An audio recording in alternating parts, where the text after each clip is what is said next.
Download करें जनमत Haryana app. Punjab में जिस तरह से दलित चेहरे को मुख्यमंत्री बनाया है, कैप्टन अमरिंदर सिंह को इस्तीफा देना पड़ा, तो किस तरह से देखते हैं? देखिए, कांग्रेस एक खात्मे की तरफ चल रही है और अमरिंदर सिंह ने जो बयान दिया था अमृतसर के बारे में, जलियांवाला बाग के बारे में, जो राहुल गांधी से मैच नहीं करता था, उसी दिन से सामने आ गई थी कि अमरिंदर सिंह को अब जाना पड़ेगा, क्योंकि कांग्रेस के अंदर किसी भी तरह की आज़ादी नहीं है। जो गांधी परिवार बोलता है बिल्कुल वो का वो शब्द नीचे बोले तो ठीक है, कोई अपने विचार सही प्रकट करता है तो उसको बर्दाश्त नहीं करते। पिछले दिनों की घटना है, सिद्धू का बनाना, बार बार विधायकों की मीटिंग करना, ये सारी प्रक्रियाएं इसको अमरिंदर सिंह को हटाने के लिए की गई थी। और बहुत सारे धड़े हैं कांग्रेस के पंजाब में, सब मुख्यमंत्री बनने के इच्छुक हैं और उनकी लड़ाई में सौभाग्य से चन्नी साहब का दाव लग गया। लेकिन जिस तरह से उनको स्टॉप गैप अरेंजमेंट करके कहते हैं कि इलेक्शन का चेहरा सिद्धू साहब होंगे, मुख्यमंत्री चन्नी साहब होंगे, तो पहले दिन ही उनकी पोजीशन को कॉम्प्रोमाइज़ किया जा रहा है। इससे लगता है कि हाँ, किसी आदमी को मुख्यमंत्री बनने के बाद भी काम करने की आज़ादी नहीं है।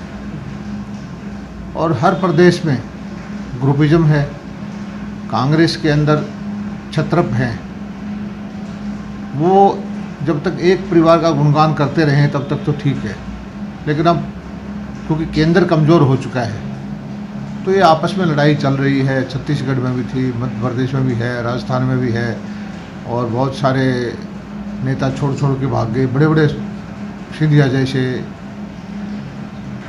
और दूसरे इस तरह के राहुल गांधी के बहुत सारे दोस्त ही छोड़ के भाग रहे हैं। तो आने वाले वक्त में कांग्रेस का भविष्य जो है धूमिल है और ये लोगों को समझ में आ चुका है। और इसी तरह की घटनाएं आने वाले वक्त में आप देखोगे हरियाणा कांग्रेस में भी पाएंगे। कांग्रेस के बड़े बड़े नेता ऐसा कह रहे हैं कि बीजेपी हमेशा दलितों को नज़रअंदाज करती है, कभी मुख्यमंत्री नहीं बनाती, और यहाँ पंजाब में हमने दलितों को एक तरह से उनका हक देने की कोशिश की। बीजेपी ने बीजेपी पूरा का पूरा एक गरीब आदमियों की पार्टी है, गरीब कल्याण के लिए काम कर रही है, और कांग्रेस आम आदमी को गरीब बनाने वाली पार्टी है। कांग्रेस ने गरीबी बढ़ाने का काम किया और हम योजनाएं बना करके लोगों की आर्थिक हालत सुधार करके, स्वावलंबी बना करके, रोज़गार उपलब्ध करा करके इनको जीवन दशा सुधारने की तरफ अग्रसर हैं। जिस तरह से कैप्टन अमरिंदर सिंह आला कमान के सामने एक अड़चन बने रहते थे, इस तरह भूपेंद्र हुड्डा को लेकर भी कहा जाता है कि वो भी आला कमान की नहीं सुनते, प्रेशर पॉलिटिक्स का सहारा लेते हैं, आला कमान के सामने अपने फैसले रखते हैं और अपनी मर्जी से फैसले हरियाणा कांग्रेस पर थोपे जाते हैं। तो हरियाणा कांग्रेस पर क्या असर इस चीज़ का आप देखते हो पंजाब में जो पिछले कुछ दिनों में हुआ है, और जिस तरह से चन्नी की शपथ हुई मुख्यमंत्री के रूप में? हरियाणा में कांग्रेस कहाँ है? यहाँ पर अलग अलग व्यक्तियों की कांग्रेस है, भूपेंद्र हुड्डा की कांग्रेस है, शैलजा की कांग्रेस है, कैप्टन अजय यादव की कांग्रेस है, सुरजेवाला की कांग्रेस है। इस तरह से अलग अलग टुकड़े टुकड़ों में कांग्रेस है। और अब क्योंकि केंद्रीय नेतृत्व कमज़ोर हो चुका है, ये अपने वर्चस्व की लड़ाई लड़ रहे हैं, और मुझे लगता है कि कुछ दिनों के अंदर भूपेंद्र हुड्डा जी को भी कांग्रेस में कठिनाई आएगी। सर, किसान आंदोलन चल रहा है, 9 महीने से ज़्यादा का वक्त हो गया।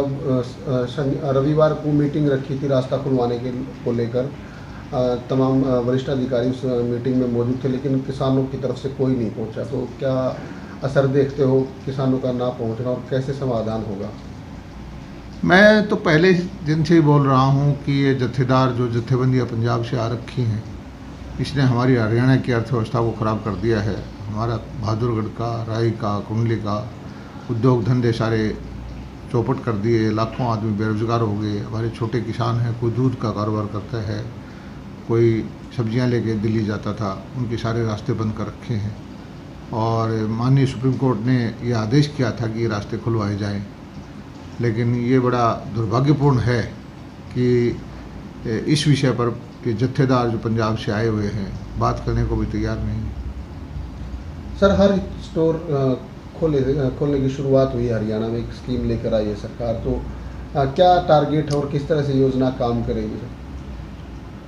देखिए, एक बड़े नेक उद्देश्य हमारे मुख्यमंत्री मनोहर लाल जी ने एक योजना बनाई है कि हर गांव के अंदर 2 स्क्वायर फीट से बड़ी जगह हो। एक स्टोर पहले चरण में हम खोलें, लगभग 5000 स्टोर खोलें, 2000 हमारी योजना है कि 31 मार्च तक खोल दें। उससे होगा क्या कि जो बेरोजगार बच्चा है, 21 से 35 साल का है, पढ़ा लिखा है, उसको घर बैठे 15-20 हज़ार रुपये की आमदनी हो जाए, 25 की भी हो जाए, क्योंकि जितना सामान वो बेच पाएगा उसका 10% लाभ उसको मिलेगा। हम उसकी दुकान की बोर्ड लगाएंगे, फिटमेंट करेंगे, POS मशीन लगाएंगे, सामान भी हम देंगे सारा।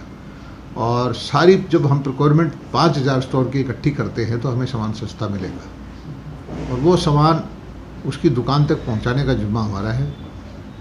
और ग्राहक को एक लाभ होगा, ग्रामीण क्षेत्र के अंदर जो ग्राहक हैं उनको अच्छी क्वालिटी का उत्पादन, अच्छी क्वालिटी का प्रोडक्ट बेस्ट प्राइस पर मिलेगा, तो सबके लिए विन विन सिचुएशन है। बच्चों को रोज़गार मिलेगा, गांव में अच्छी क्वालिटी का उत्पादन मिलेगा और धीरे धीरे करके हम इस योजना को बढ़ाएंगे।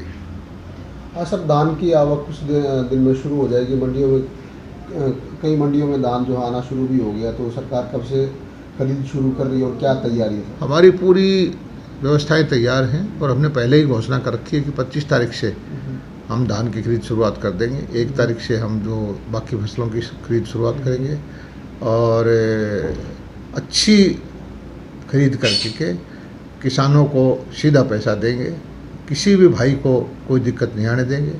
और किसान भाइयों से प्रार्थना है कि वो जिस दिन लाना चाहते हैं पोर्टल पे अपना रजिस्टर करा दें, ताकि मंडी में अव्यवस्था ना फैले और आपको किसी तरह की दिक्कत ना आए। सर, कीमतों को लेकर कोई परिवर्तन हुआ है जो पिछले सीजन में जो कीमतें थी, क्योंकि कई किस्मों की खेती? हाँ, हर साल ही कीमतें बढ़ती हैं। पीछे धान की और जो कपास की और जो मूंग की भाव बढ़ाए गए थे, अब जो आगे फसल बढ़ानी है, बोनी है, उसमें हमने जो गेहूं की, सरसों की, तारामीरा की और इस तरह की फसलों के भाव बढ़ाए हैं। मोदी जी हर सीजन में भाव बढ़ाते हैं और भाव डिक्लेयर फसल बोने से पहले कर देते हैं, और ताकि किसान को पता हो कि मैं ये फसल बोऊंगा तो मुझे ये भाव मिलेगा। और इस तरह से करते करते पिछले 5 साल में सरसों का भाव तो मोदी जी ने दुगना कर दिया 7 साल में। चने का भाव बहुत बढ़ाया है, कपास का भाव बहुत बढ़ाया है, तो बहुत सारी फसलों के दाम लगभग पिछले 6-7 साल में दुगने हो चुके हैं। राजनीति के आगे, राजनीति के पीछे, हर हलचल को जानने के लिए हमारे YouTube चैनल जनमत हरियाणा को लाइक करें, सब्सक्राइब करें और अपडेट रहने के लिए बेल आइकन दबाना ना भूलें। देखते रहें जनमत हरियाणा, सच के अलावा कुछ भी नहीं।